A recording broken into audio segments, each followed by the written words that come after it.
My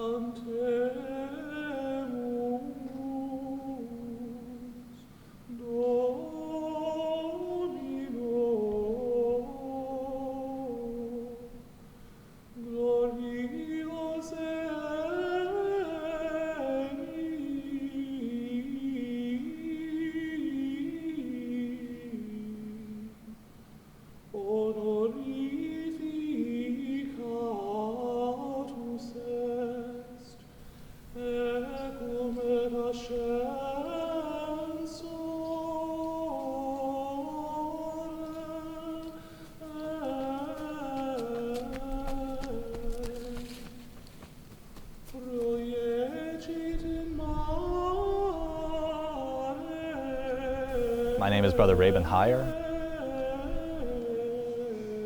I'm a monk of Subiaco Abbey in Subiaco, Arkansas.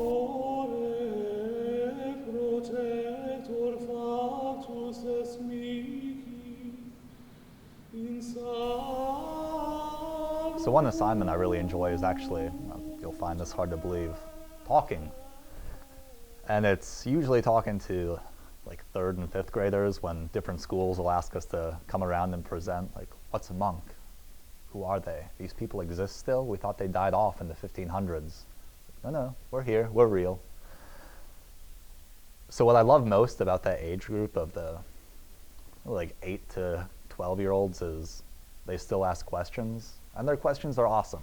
Like, invariably, I'd say about like 80% of the time, the first question they ask, Brother, do all monks have to shave their heads? No, actually, we don't. Brother, are you allowed to talk?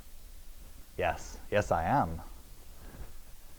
And then after they get through asking things that maybe they could have figured out by looking or listening, some of the more interesting ones pop up, like, are monks allowed to play video games?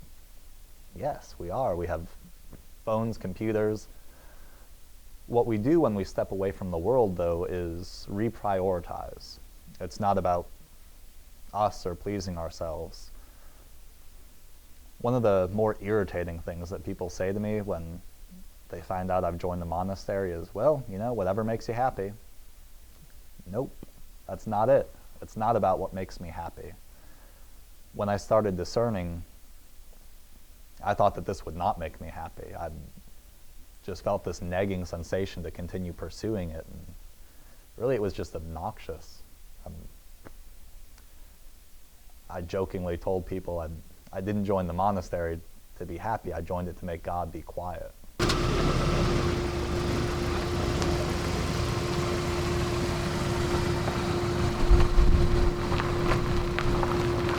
I've been here almost 3 years now. What do you think of it so far? I'm having a blast. Living the life. What's your favorite thing to do, activity-wise? It really depends on, my favorite thing to do really depends on the time of day. I usually prefer reading, teaching, studying in the morning, and then running in the afternoon. Then prayer is kind of interspersed throughout.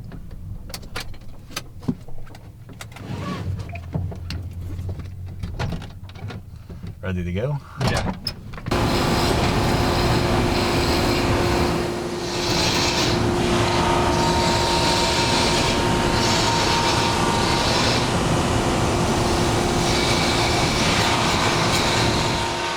When I came here, I was interested in learning how to make a chess set for my godson, who was quite an avid chess player at the age of 4. He beat me. It was pretty embarrassing. So Brother Jube was helpful enough to take me down here and spend the time to teach me how to do all of this. And were it not for him, I never would have done it. And he showed me how to essentially make a whole chess set from scratch, pieces, board, everything, in just a few hours, and gave me all the tools, all the direction I needed to start to learn on my own as well. And I think that's an important part of monasticism, is this idea of carrying on, continuing the tradition.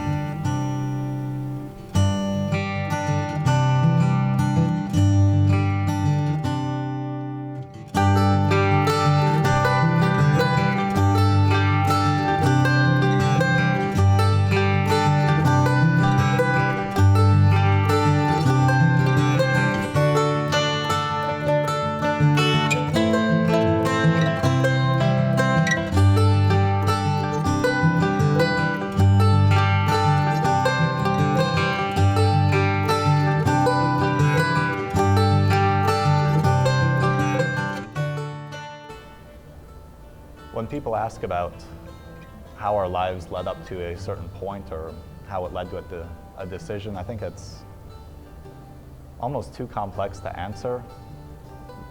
God's too smart for coincidences. He aligns everything up really perfectly. There are some details that we can only catch in hindsight, and I think there are other details about my life that I'm just not going to realize how influential they were. I've been blessed by a good Catholic family, supportive siblings, good parishes, good jobs. He knows that without me telling him.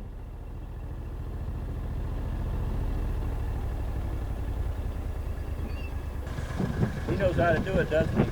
Oh, He's a professional. yeah. This is usually done in the fall, and we get done about January or February, but you're always pruning for next year, you know. Even right now we're pruning for next year. Yeah. I went to school here as a boy and graduated, and then I went back and joined the Franciscans, and we had a school for younger boys in Arkansas, and we ran out of vocations and it got smaller, and I liked the community life, so I came back to Subiaco and I joined the Benedictines, and I've been back over here 25 years and 30 some odd years with the Franciscans.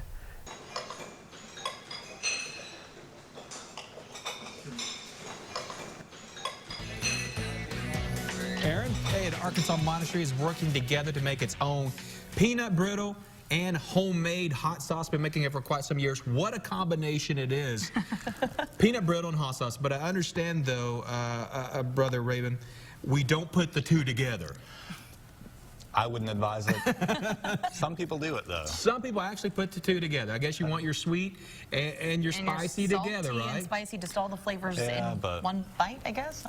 Now, the sauce is called monk sauce. Correct. And tell us about where this idea came from, and it really originated from, and why exactly. Sure. One of our monks spent about 28 years in Belize, Central America, where he grew to love hot sauce. After 28 years, if Yeah, you're around that would spices, happen. you'll get accustomed to it for sure. So he brought some seed back of the habanero pepper from Belize and started growing them here.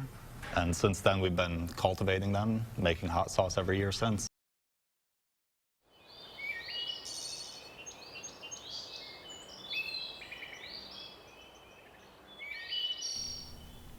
One of the important aspects of our life here is this concept of stewardship. We need to recognize, as even part of our vows, part of our life here, that nothing we have belongs to us individually. We're taking care of it for future generations, for the world even. In a certain sense, this isn't our monastery, it's the monastery of belonging to everyone else. We need to be here, we need to be available for people who want to come and visit, for people who want to enjoy the property, the buildings, the architecture. Whatever we have here, it's yours. I'll repeat that in a second when Brother Edward stops shoveling.